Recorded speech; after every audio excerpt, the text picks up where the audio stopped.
Ever wondered why some people seem to have a magic touch with money while others can't seem to save a dime? It's a question that has puzzled many, but the answer isn't as elusive as you might think. It all boils down to the psychology of money. Understanding this concept is key in mastering personal finance. Money isn't just about numbers on a screen or paper. It's about behavior, emotions, and perceptions. It's about understanding why we make the financial decisions we do and how to make better ones. An insightful book, The Psychology of Money by Morgan Housel, delves deep into this relationship. It peels back the layers of economic theory and financial jargon to reveal the psychological underpinnings of our relationship with money. So, the next time you're puzzled over your finances, remember this. It turns out our relationship with money is less about numbers and more about our mindset.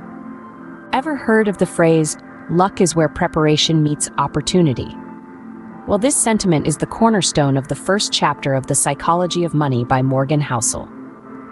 Here, the author delves into the intricate relationship between luck and risk, two elements that play a pivotal role in shaping our financial fortunes.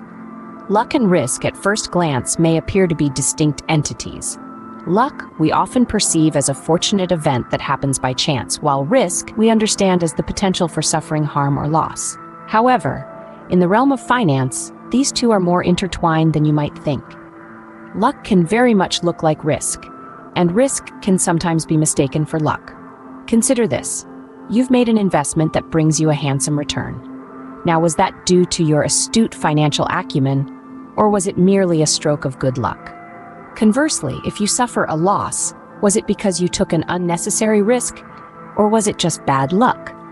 The answers aren't always clear-cut. This ambiguity between luck and risk often leads to what Housel calls the hallmark of good decisions that went against you, and bad decisions that worked out in your favor. It's easy to mistake good outcomes for good decisions and bad outcomes for bad decisions, but the reality is good decisions can sometimes lead to bad outcomes, and bad decisions can sometimes lead to good outcomes, thanks to the roles of luck and risk. Understanding this can change the way you approach your financial decisions. Instead of solely focusing on the outcome, consider the quality of your decisions. Were they grounded in sound reasoning and calculation, or were they impulsive, driven by emotion or greed? Remember, a good decision is not always one that leads to success, and a bad decision is not always one that ends in failure. So the next time you think about risk and luck, remember they're two sides of the same coin. They're intertwined, unpredictable, and constantly at play in the financial world. And understanding their role can make all the difference in your financial journey. Think wealth is all about earning big? Think again.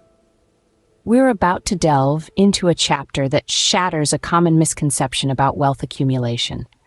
It's not about the size of your income, but rather it's about the power of your savings.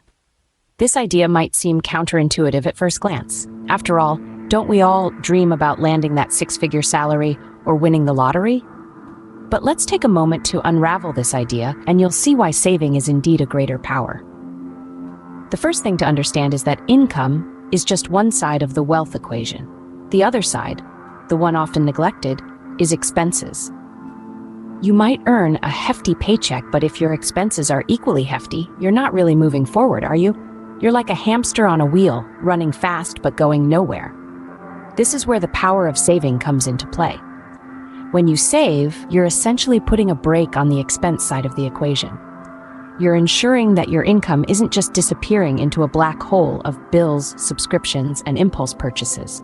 Instead, it's being stored away, ready to be deployed for future growth. But here's the kicker. Saving isn't just about accumulating money. It's about cultivating a mindset of financial discipline and patience. It's about understanding that wealth isn't built overnight, but rather, it's a slow and steady process that requires consistent effort and foresight. It's about learning to live below your means, not just for the sake of frugality, but for the sake of financial independence and security. And let's not forget about the role of investing in this equation. When you save, you're not just stashing money away under your mattress. You're creating opportunities to invest and grow your wealth exponentially. This is where the magic of compound interest comes into play. turning your savings into a powerful wealth-building machine. So, let's revise our understanding of wealth.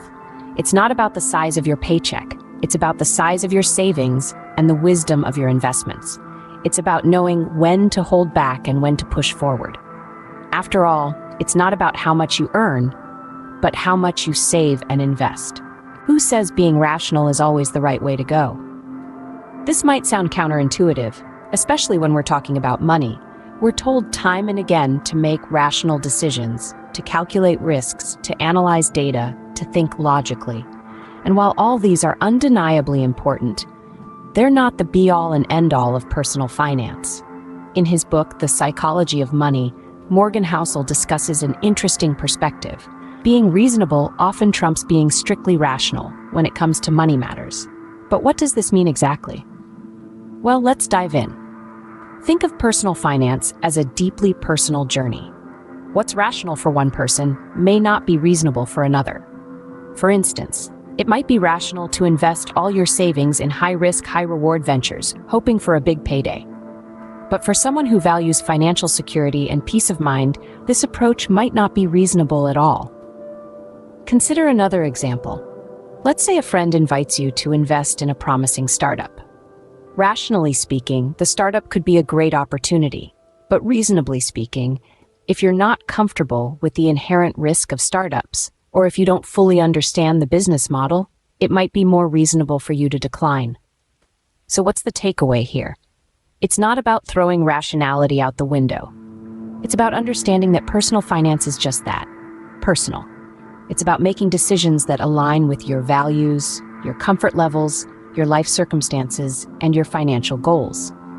And remember, what's reasonable for you might not be reasonable for someone else, and that's perfectly okay. Personal finance isn't a one-size-fits-all game. It's a journey unique to each of us. It's about finding your own balance between the rational and the reasonable. It's about understanding that while numbers and data are important, they're not the only factors that should guide your decisions. Your emotions, your values, and your personal circumstances are equally, if not more, important. So, when it comes to money, sometimes it pays to be reasonable rather than purely rational. Ever thought that wealth could be a road, not a destination? It's a perspective shift that can change your life. And it's the final chapter of Morgan Housel's The Psychology of Money. In this chapter, Housel flips the traditional view of wealth on its head. Most people see wealth as an end goal, a pile of money that once achieved will bring happiness. But Housel suggests that we should think of wealth not as an accumulation of money, but as the ability to do what we want, when we want, with whom we want. Imagine that.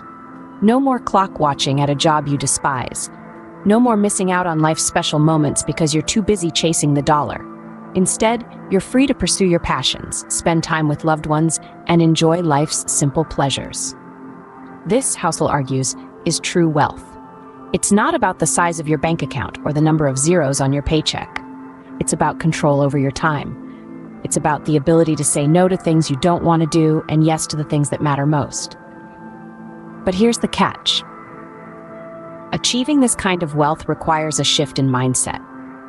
It requires us to prioritize freedom over accumulation. It means understanding that more money won't necessarily bring more happiness, and it means being content with having enough rather than always striving for more.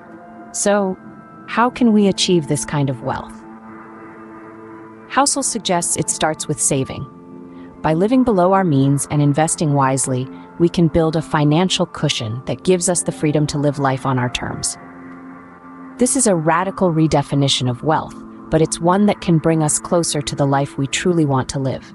After all, the richest person isn't the one with the most money, but the one with the most freedom. Remember, true wealth is about gaining control over your time. It's about freedom, not accumulation.